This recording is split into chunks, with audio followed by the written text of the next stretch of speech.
ไหนครับ Good morning แมวงั้นชีอิงบันนะกุวาฮัตตีเชนุ่งชากำตัดชาดิอะโดคุยอีใบชุดดิบรูกอดีถุงอะไร morning ดะคุยปุ่นนะbreakfast ตัวนี้ heavy breakfast ตัวนี้เรามาสั่งใส่ออฟฟิศจัดนะดูแล้ววันนี้อะดูเกย์นะวิดีโอสิมาเทกมาตาหูรีบะยังมีนะสิแมวที่นี่ยี่มาเทนใช่งั้นชี morning กี่ hobby เอวกี่ออฟฟิศจะต้องได้กี่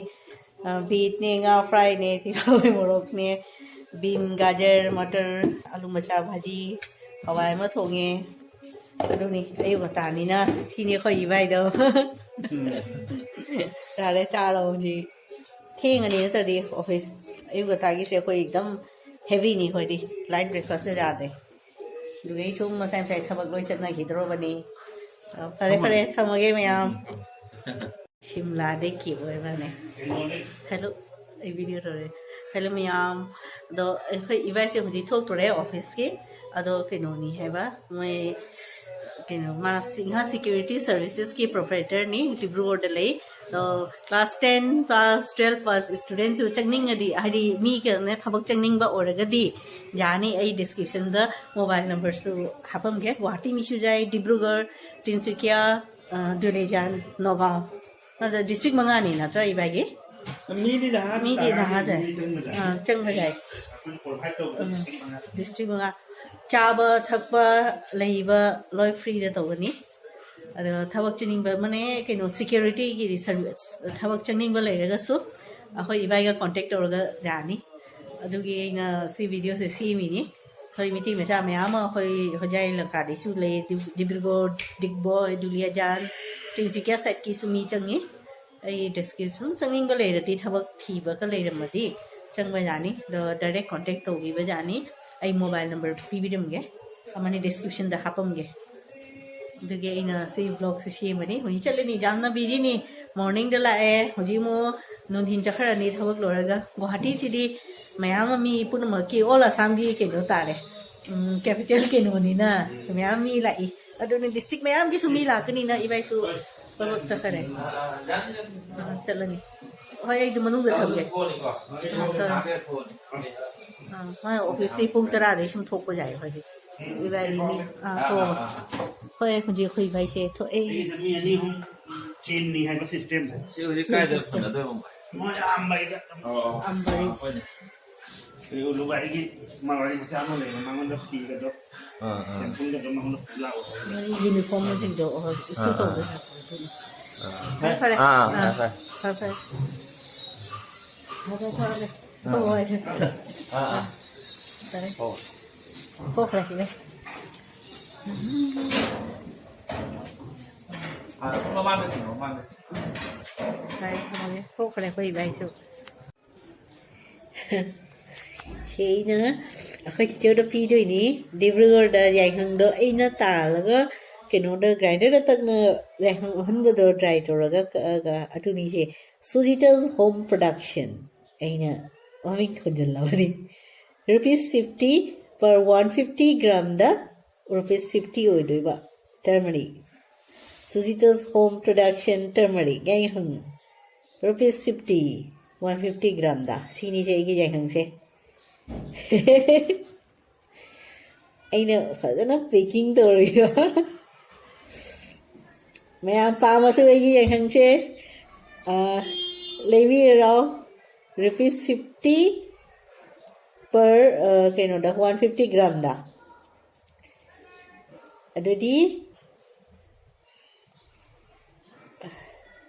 200 gram दा ना लुपा चाम हो जेबा सीनी से ए याम नुगाई दे मी दसु पीबा ngame खितंग ख टेस्ट तौनबगी चही अमा अइना चाबा अखोगी ओखरगदी नेक्स्ट ईयर दे जून बा होरनी वो अदुदी खरा होंगे जोंधरनी सिनी से एगी होम प्रोडक्शन टर्मरिक यांहंग सिना चिरताय दो बहुती की टैबलेट तो असी सोई पी ही दुनिया अखोई चिचोगी मचा ही मोई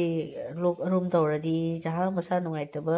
दुमाई तौरदी मी हन सुचा बजाय अइना हन बहुटी की टेबलेट से ही दो अदु तो एक खरा हाफ खेनी असिगा जो में 50 खक इन जो में सिगा सिनी इन हाफ तो इसे हर कोना करी करी हाफ नहीं तो जिंग मिनसी में हजी की थम्मगे सिगा समझे हल्लीनी से खरा खरा वीडियो लो लोगा ये थमीबा सिगा लेरे करी करी पीडो है दो सुजितोस होम प्रोडक्शन सी लेरे टर्मरिक यहंग ₹50 150 ग्राम दा अदुगा सीजना भूटी हैदो गुड फॉर हेल्थ असीना टेबलेट साखिबदो अदुगा सीना फॉर स्टमक केनोनी ने धातु की टेबलेट नी सीसीना सी होम से पीगिनी या मथौ ताबा केनोनी अफबा पोत नतनी इना सीमिसे लोई जुमगी ngतनी खाली असीसी सोनेसी अखोई फ्रेंड ना पीबनी हबा मोय जुमदा सेमनी ना मबुक नुंगाइतरगा मसा नुसित काबा माने मबुक नुसित काबा दुगुंबा कई तौरगा दा असीसी चाव हाय अदुगिनी फै सीमा कानाबा पोतनीना ए पिनिंगिबा अहोय चिचोयदा पीगे तौरिनी इबाय लाकपसिगा मता चारे इने चिंगनिंगिना तौरिसे सिनी पोरम आंगांगना चाबदा नुंगाइबा मरु याम जावदबा पोरम गादो फ्राई तौना एना पीरिबा अखोय चिचोरा इबाइगी मखोता पीहरनी अदुगा सिनी एना चाहो तनसिसु नुंसीना खितंग खक्ले रहौर पीरिबा सीना स्ट्रॉबेरी नी आंगांगना पामी सीना इना येनम याम फजद्रे इनमनानी ना सीना ये बोरोया चार सिंगी बटो पिकल बोरोगी पिकल नी सिसे याम बोरोगी पिकल दो आई असी डिब्बा सिमा भोटी होना पीरे अदुदा सिगदा साइगी ये हंगदो सीसे जे हंगदो पीरनी अदुगा सीसीना साइगी हाइबदो इना पेनो धातु गुली हाइदो बुकुटी सीना धातु गुली अखोई फ्रेंड ना पीखिबदो असिनी असी खतंगनी हापतोइसे इना येंगसे इना मोइदी हराउना लोरे बोरोया चार फंगदोरे चाहोतनी स्ट्रॉबेरी हैना फोन तौरे तुने म्यामदा चिंहनिंगना इना सी वीडियो से Mhathung लौरिनी आदती Dibrugarh nga marang kaideba moina apamba nga ilisa khangde kanara khangde du phangde duplicate ngatani phangi do ilisa so asika brahmaputra turen gi ni hailo dugumba nga de sotia ka haibdo du ni phangi se kanara thi phawni da ini do pami na do phangde to poro moina sum leire to sini se haina hap to se yedum di jamdre ande sidara ko matam ni na ये चाहो तंसे जादरे जामना चजाक जाला माने खरा तुना जामना के no ओरे माने पेट पदवाय तवरे strawberry सी ने पुई असीनी इना पी दोइसे असी सिंदे पी बिचे लोइजा ए चाखत लोरे जे मजिना nga thongani nga thongbaga mit biga tawre senga tana pung taruk ta dum chare Tayo na ba gari na bagi chat to ni na pung 6:45 ta bus le ba aduga chat to ni na ngan na sum bija re nung thang ni na sumai sum simple ta tawre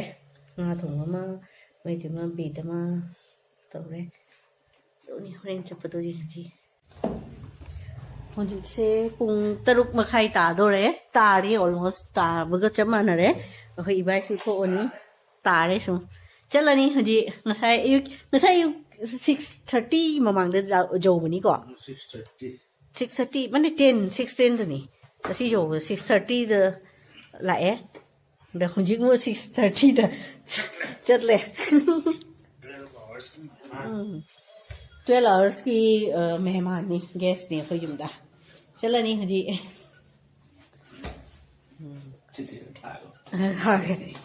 ing masiga ngasi guwahati jamingi diburuda di nungsu cuyai argo kaino hai nungsi jam kan nasit li diburuda ni akhoi siga dugi su ing be heli ni doni chalam dai gi das lai ko lai mak koi sapato ri mani koi gi da du mobile phone le hore jacket jacket kai thram mai lighting you put in there gari manung di inamai haro hai nung hang he chal hing ei go ta zum thung ra ni phung mangam khai da thung ani ke shu jam thap ke no de communication hu jam phara bani na do traffic jam se lei gani adu gi ke no ta hu ji ke chat li ba okay chatla si chalo bye bye bye happy journey thank you namaste